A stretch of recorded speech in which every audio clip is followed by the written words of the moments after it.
cheers बना मो पाई गोटे पैक बना एटा तो स्कूल न एटा चंपा भाई का कोठा डेली आसी कचड़ा पके की जाई छता करो सर सॉरी सर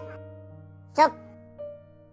देखो आज स्कूल इंस्पेक्टर आसी जा पचारिए ठीक ठाक उत्तर दबो याड साड किछ कथा करियोनी मु जाउची सार पाई किछ खाद्य और व्यवस्था करी आसी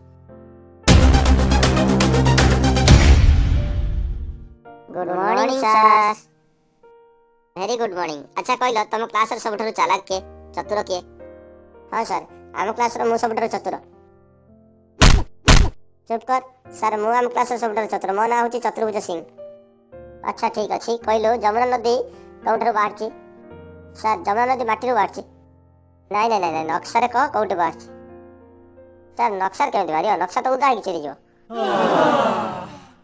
अच्छा ठीक अछि तू बस बस अच्छा तू कहलु तू बड़ हेले कोन करिवु सर मु बड़ हेले बाह हेबी नहीं मोर कहया अर्थ तू बड़ हेले कोन होबा को चाहू छ सर मु बड़ हेले बड़ होबा को चाहू अरे तू बड़ हेले तो बाप मां को कोन देबा को चाहू सर बहू अरे बदमाश तो बापा मां तोठारु कोन आशा करछन सर नाती चाहू आ कोन चाहिए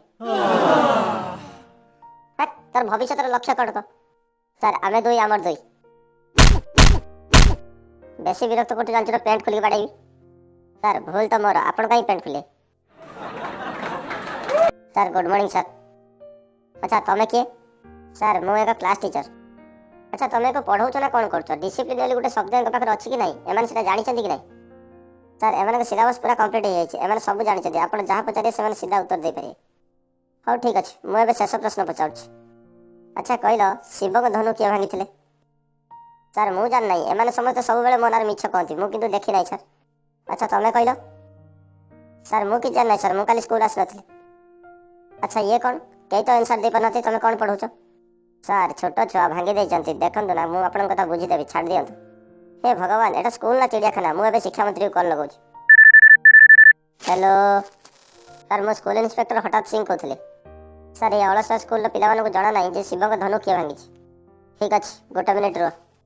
अच्छा काकुड़ी बाबू देखन तो अलसा स्कूल को शिव को धनु इशू कि नहीं टेबल चेयर खाता पेन रेक ना सर एठी तो कोन शिव को धनु इशू ही नहीं अरे खट सर स्कूल लो पिला को तो शिव को धनु दियाई न पिला केमि भांगिले रे सर टिके सुनन सर सर सकाळ चुटिया बने पे लोक मिलले नि मत धन नै छु कालिया सी तो सस्पेंडेड नै जा